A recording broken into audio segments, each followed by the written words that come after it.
This video was brought to you by fucking nobody because I don't have enough views. Please like and subscribe. There's dozens of articles, videos, and think pieces about the plot holes in Endgame, which to be expected. There's a poorly kept secret with time travel movies. When you really think about them, they don't make sense. What makes a good time travel movie for me is one that explains enough that I understand the ramifications and mechanics of time travel while I'm watching it in the story it tells. Back to the Future has the best of both. It demonstrates what the time travel stakes are and what needs to happen for Marty to get back, while also telling a really memorable, heartfelt story. Looper, the time travel, is more of a plot device. It sets the stage and has a presence throughout, but is second fiddle to the story and the characters.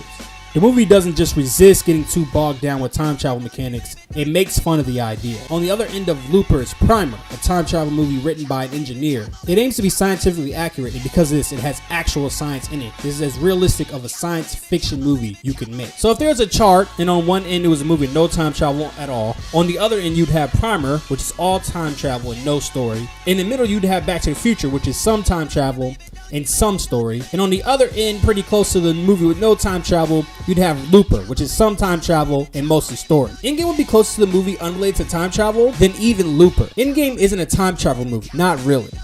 Let's talk about the conflict of a time travel movie. Stories are often defined by their conflict, and to me, this is the best way to understand a film's genre. Common conflicts of time travel movies are ramifications of affecting a timeline at a previous point, getting back to another point in a timeline, meeting your previous self, creating a paradox, etc.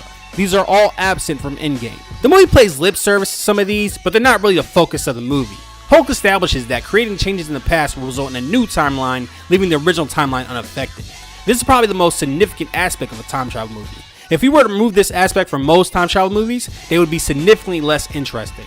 The worst case scenario in Back to the Future would go from Marty not existing anymore to Marty being stuck in the past, which would not be nearly as compelling. The Terminator movies are built on this single dynamic. Without it, they wouldn't work. I want to apply this sort of logic to Looper, but the time travel mechanics are so flimsy that I can't. Thanks again, Rian Johnson. Endgame is really an alternate universe movie, which is very close to a time travel movie, but doesn't have to stick to as many rules. When the Avengers go back in time, none of the conflict or tension is about getting back to the future. At no point are any of the characters in danger of being left in the past. The focus is on whether or not they can get the stones back. And sure, Nat doesn't make it back, but that has nothing to do with time travel. Captain America meets himself and they have a little battle, but it's over relatively quickly. It plays lip service to being a time travel movie, but if it were truthfully a time travel movie, these moments would have a much bigger impact on the story. Once Thanos is there's a little bit of screen time devoted to the characters trying to get him back to his original timeline. Janet says she's going to help Scott with the time machine, but once Captain Marvel needs to get across the battlefield, she helps her abandoning the time machine. So I don't know. Also, if this 15-second moment really triggered you, you have some fucking problem. Thanos destroys the time machine and gets snapped along with the rest of the army by Tony. At the end of the movie, Steve has to replace the Infinity Stones back in their original timeline, but there's no urgency in the story to do this because from their timeline they can do it at any point they want. This is also off screen. And then the movie just gives up on following its own logic of time travel by having Steve appear on a bench. Now this makes zero sense and I'm completely okay with it. It's usually execution based, but I'm completely okay with foregoing story to deliver character moments. This felt less like the writers being careless or not giving a shit, and more like knowing your priorities. People are invested in the characters. People are pointing out that this is a plot hole as a matter of fact way, but I haven't seen a single person bitching about it.